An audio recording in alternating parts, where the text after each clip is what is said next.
1 Coríntios, hoje é a noite de ceia, capítulo 11, versículo 26. Amém?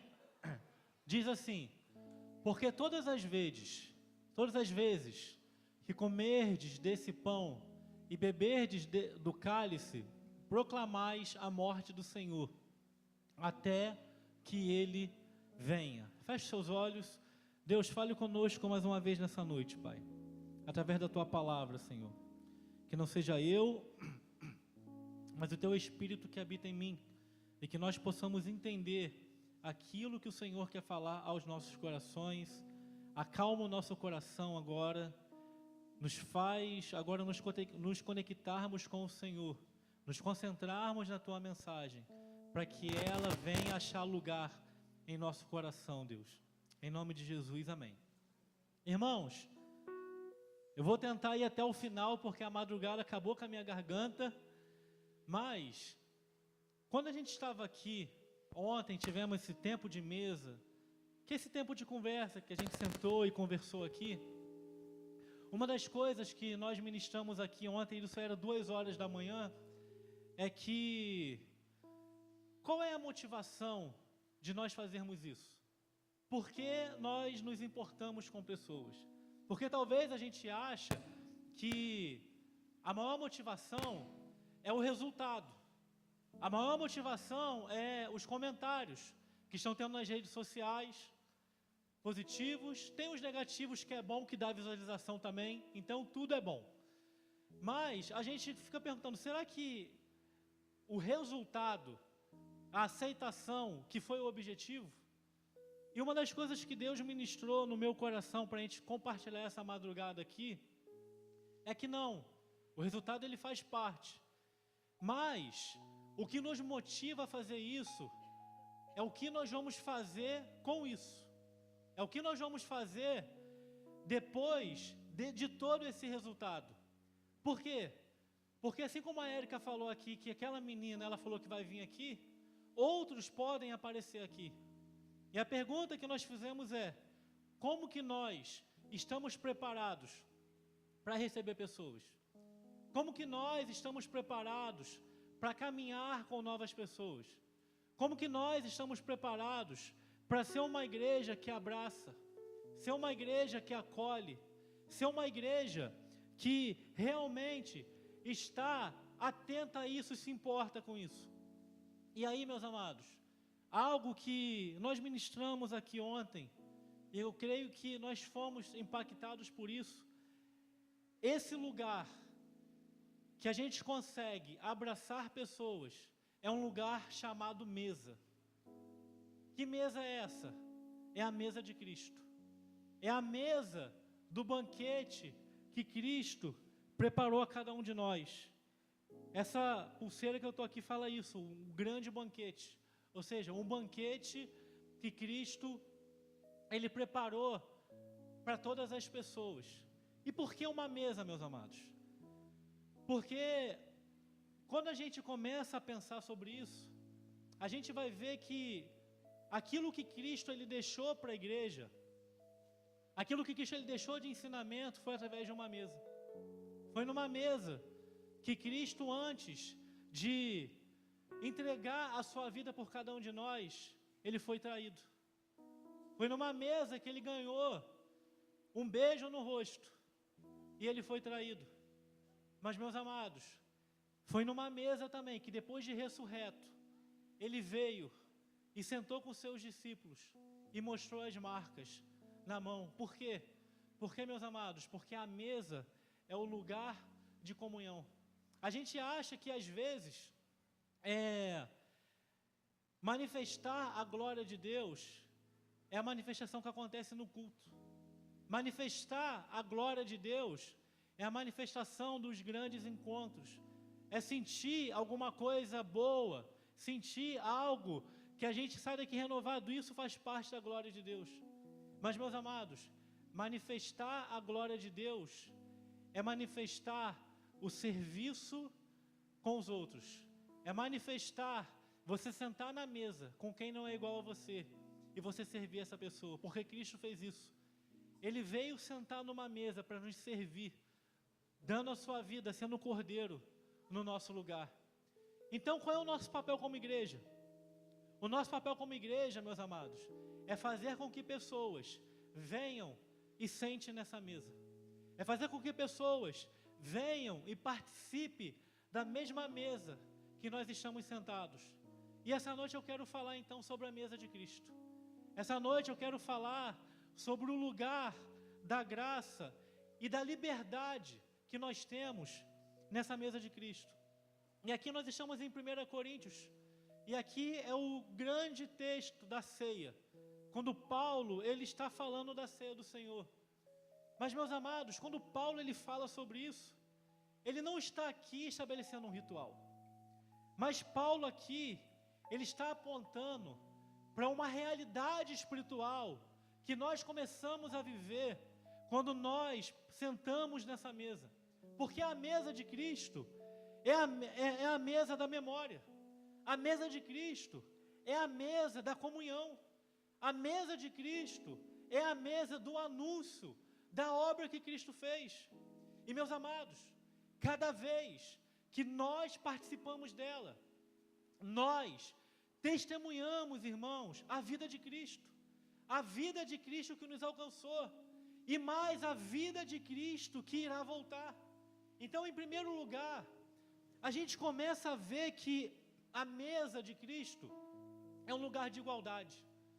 Nós começamos a ver que a mesa de Cristo é como uma mesa de uma família. É uma mesa que uma família, ela se reúne. Uma família onde todos têm os mesmos valores. Uma família que na cabeceira dessa família está o pai dessa família. Está o pai que é o Senhor da mesa.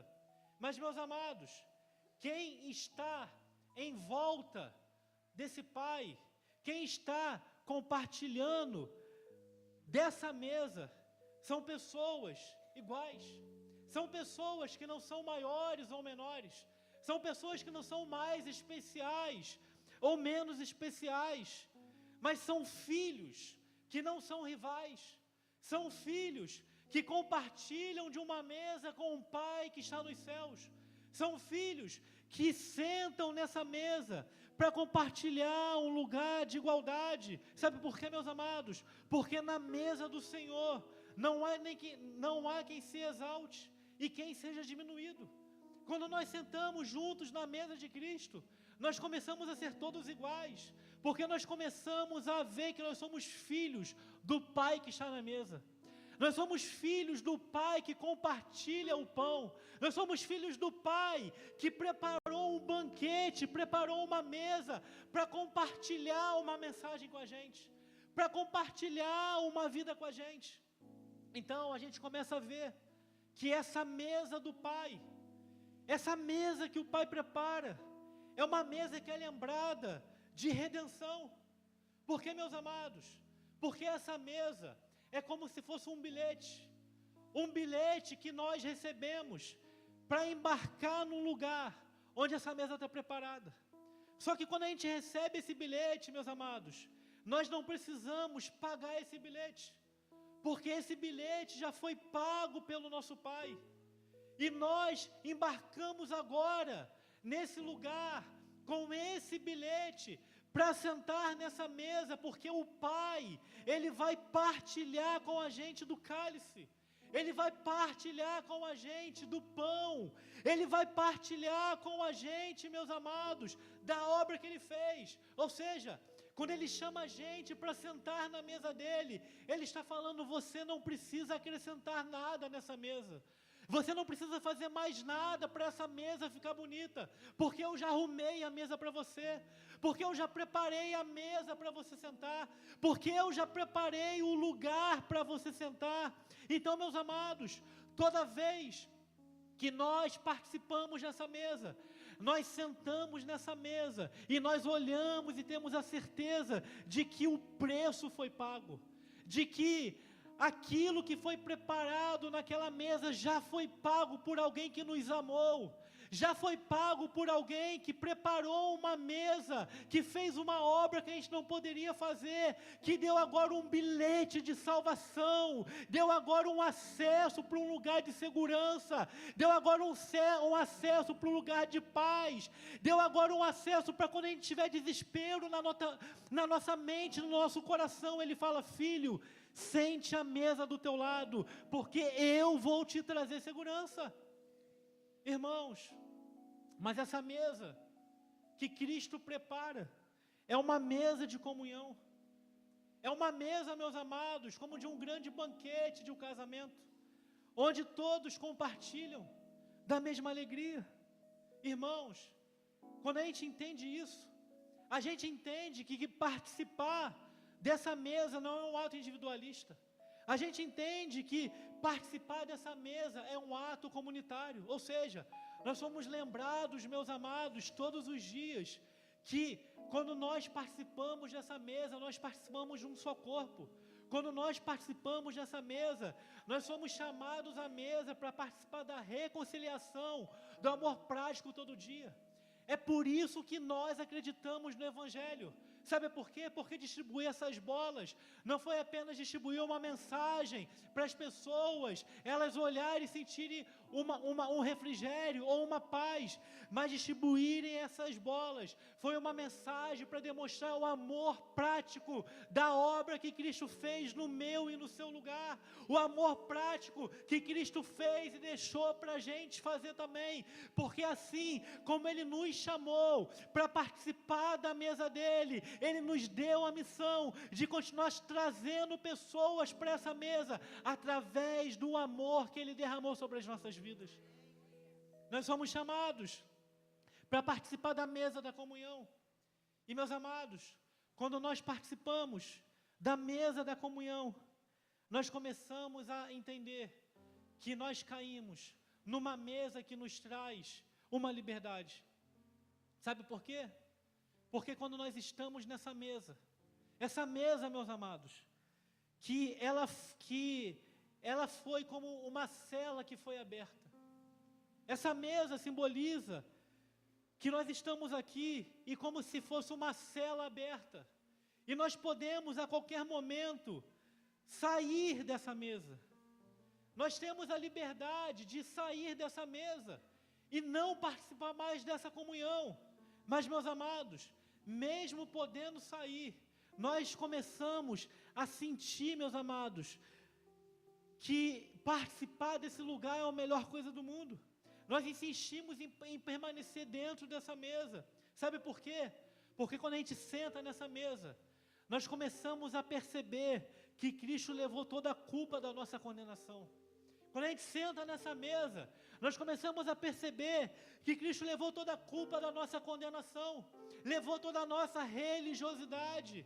E agora, nós somos chamados para essa mesa, para viver essa liberdade, e não voltar mais para a cadeia do medo, e não voltar mais para a cadeia da angústia, e não voltar mais para a cadeia da insegurança, e não voltar mais para a cadeia de que hoje o meu mundo vai acabar, porque se o seu mundo acabar hoje, você está voltando para Cristo, ou seja, a tua vida está começando melhor ainda.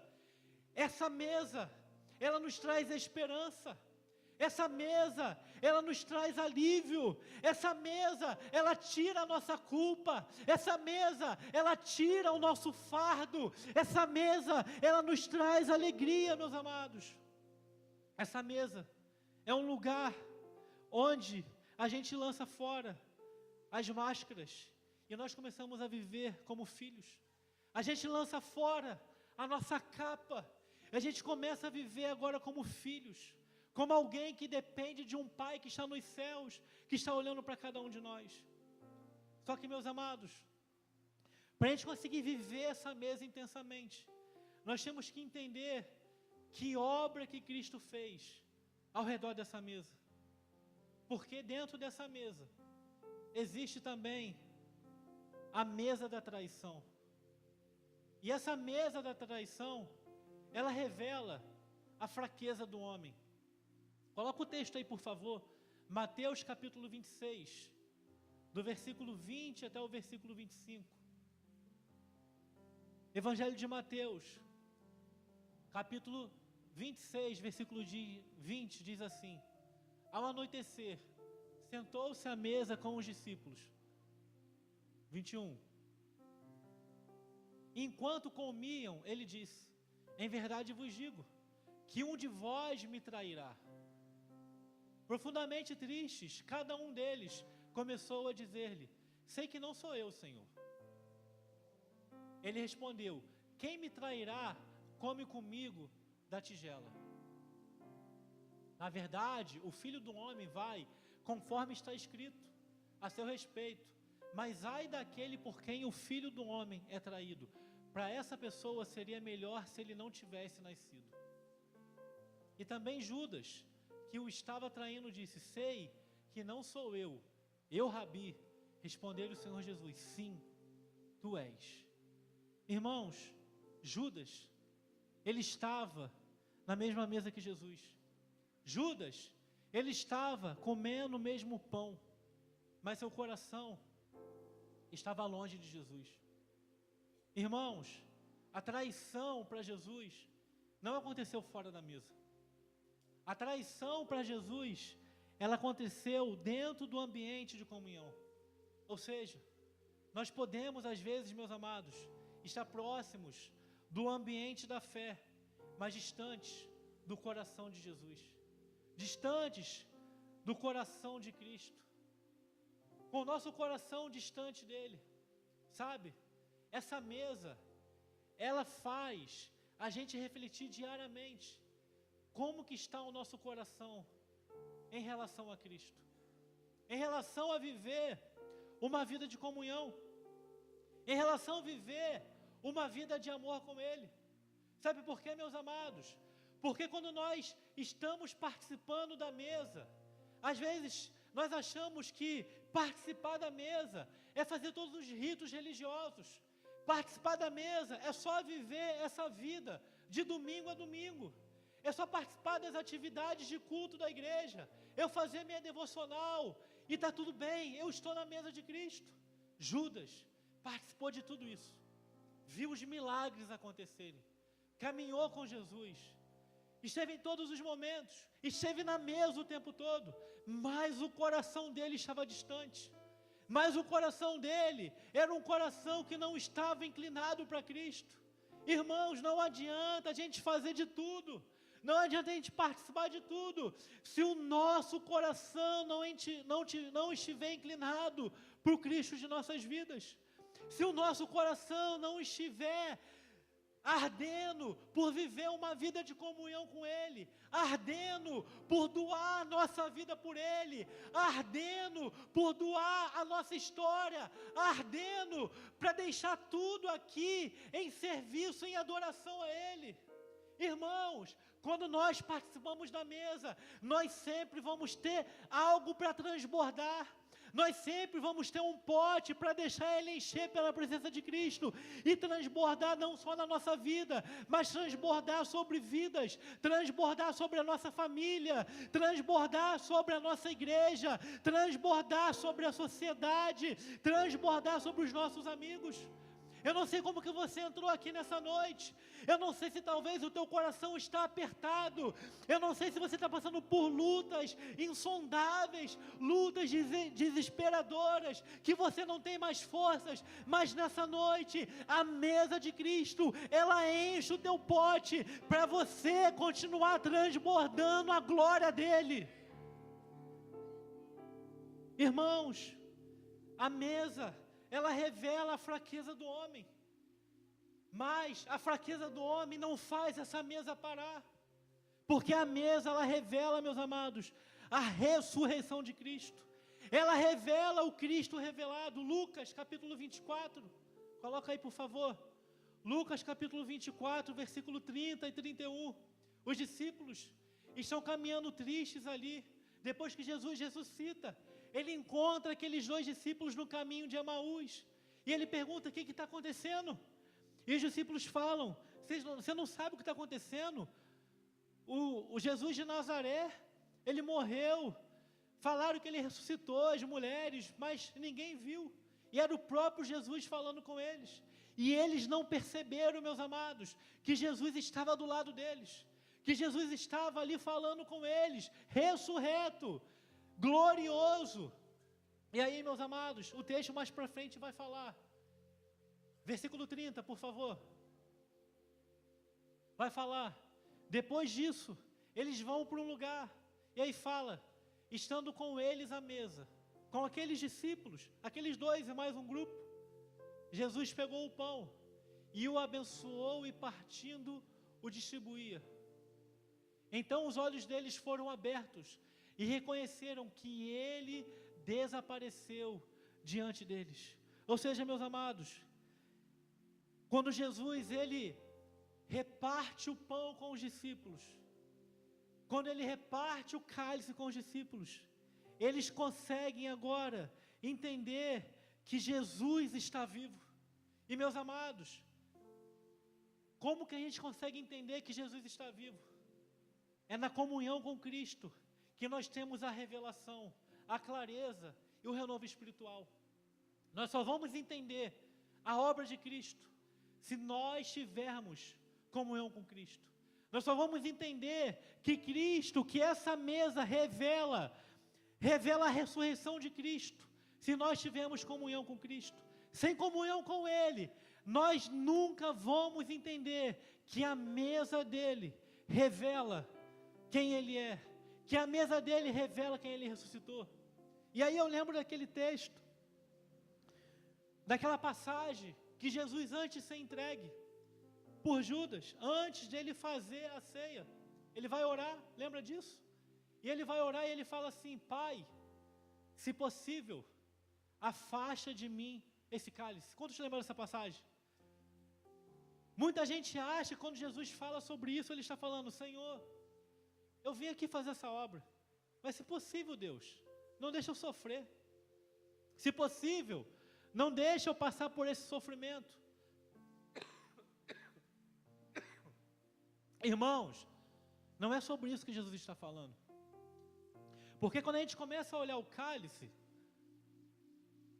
esse cálice, e quando Jesus fala sobre isso, tomara que eu não derrubo aqui. E quando Jesus fala sobre isso, o Antigo Testamento, quando é ligado ao cálice, sempre, quando os profetas falam sobre isso, é ligado à ira de Deus. Toda vez que Deus ia derramar juízo sobre o povo, ele usava essa metáfora pelos profetas. Olha, vocês vão beber o cálice da ira. Vocês vão beber a ira de Deus. Então, meus amados, quando Jesus fala, se possível, Pai, não deixa que eu beba desse cálice, sabe o que ele está falando? Irmãos, isso é muito profundo. Ele está falando, Pai, se possível, não deixa eu beber a sua ira. Não deixa a sua ira cair sobre mim. Irmãos, sabe quem iria beber essa ira? Sabe quem ia tomar esse cálice da ira de Deus? Se não fosse Jesus, seria eu e você. Nós iríamos receber a ira de Deus. Esse cálice não era para ele tomar. Esse cálice era para eu e você tomar. Nós iríamos receber e tomar a ira de Deus.